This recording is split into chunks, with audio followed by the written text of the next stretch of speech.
Hello everyone, this is Kyle Goodrich, the president and founder of TCarta. Today I'm going to speak on a new space-based standard for remote bathymetric surveying.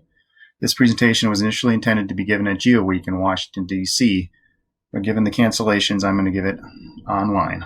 I've cut the material down a bit. I'm going to go fairly quickly, so if you have any follow-up questions, please feel free to email me afterwards. Here's a statement of 25 leading hydrographers on the quality of data in their industry and how to define it. Given the lack of international standards for satellite-derived bathymetry, we must come up with our own ability to communicate the quality of data to our end users. Now, to do so is a bit of a challenge because often satellite-derived bathymetry is deployed in an area remote and inaccessible locations. These are typically where no in situ measurements are available to validate or to speak on the accuracy of our data. We have a variety of different ways we can approach this, but they all kind of have their shortcomings. Apart from the sixth one here, an independent sensor, which I'm going to speak on today, that to help validate our optically derived satellite-derived bathymetry. So there remains a need for a globally applicable mechanism for communicating and calculating the accuracy of satellite-derived bathymetry in order for it to be wider used within the industry. Now, ISAT-2, a NASA satellite, and the green space-based laser can provide this solution, and a scalable, deployable software tool developed by TCarta can make this accessible to many people. The ISAT-2 mission was launched in 2018. It's a 3 to 7 year long mission to map the sea ice, elevation, and tree canopy primarily.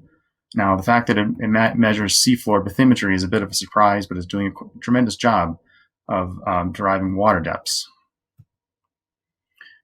The satellite's mission will go across the entire Earth. This is 1 day's global collection in the lower left, and then 8 cycles of imagery over Hawaii in Pearl Harbor. So it shows that it's collecting ongoing data for validation that we can use for validation. Now, TCarta, partially funded by the National Science Foundation Small Business Innovation Research Grant, has developed an easy-to-use software tool to access ISAT-2 data, clean the data up, correct it for refraction, and export out a cleaned bathymetry profile. But so now we've been able to prove that we can do this globally. The sensor produces good coastal bathymetry.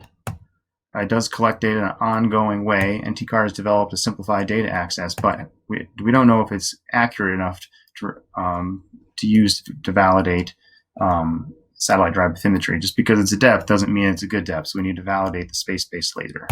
So that's what TCARTA has done. We developed a number of global evaluation sites. These sites were chosen based on areas where we had good in situ data to get a good understanding of how the accuracy of the ISAT-2 bathymetry data. I'm going to zoom in on a couple of these fairly quickly here. Here's Perth, Australia, a classic place to evaluate satellite-derived bathymetry. And here we are comparing ISAT-2 transects to aerial LiDAR data, and with a mean average error of about 40 centimeters. And as you can see in the elevation profile on the lower left, each of these examples is going to have an elevation profile and a scatter plot of the comparison between the in situ measurements and the ISAT-2 data. But you can see here in the elevation profile on the lower left that they match up quite closely. And these little points that are dangling down here in the scatter plot, we later determined those are actually an area of infilling, an area where sand was harvested from the seafloor and was later infilled. Next, we are in the Florida Keys. We've compared this data against the aerial LiDAR from the U.S. Army Corps, and it's also coming to about 40 centimeter average error from the aerial LiDAR.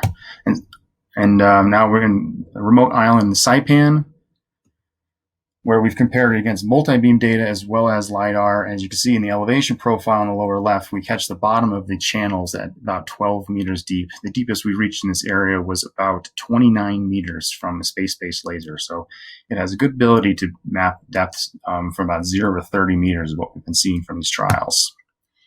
Now here we're going to use the ISAT-2 data to validate our satellite-derived bathymetry. We've produced a worldview-derived bathymetry surface, using a multispectral process, and then use the ISAT-2 data to validate the multispectral bathymetry. So now we've used 2 space-based sensors, one a passive sensor, WorldView 2, WorldView 3 in this case, and then we've used an active sensor, the ISAT-2 satellite, to validate them. And the accuracy average error is about 35 centimeters between the two. Now, the ISAT-2 coverage is a bit limited in the Arctic here due to ice cover, and we had to capture transects that were only during the summer months when there's open water, which were few and far between, but we managed to capture a few here for comparison. So what we've done here is proven that ISAC provides a globally applicable space-based bathymetry mapping capability and provides a tool that we can substantiate the good quality data of our satellite tribe bathymetry, trying to speak to that hydrographic community statement on how to validate data.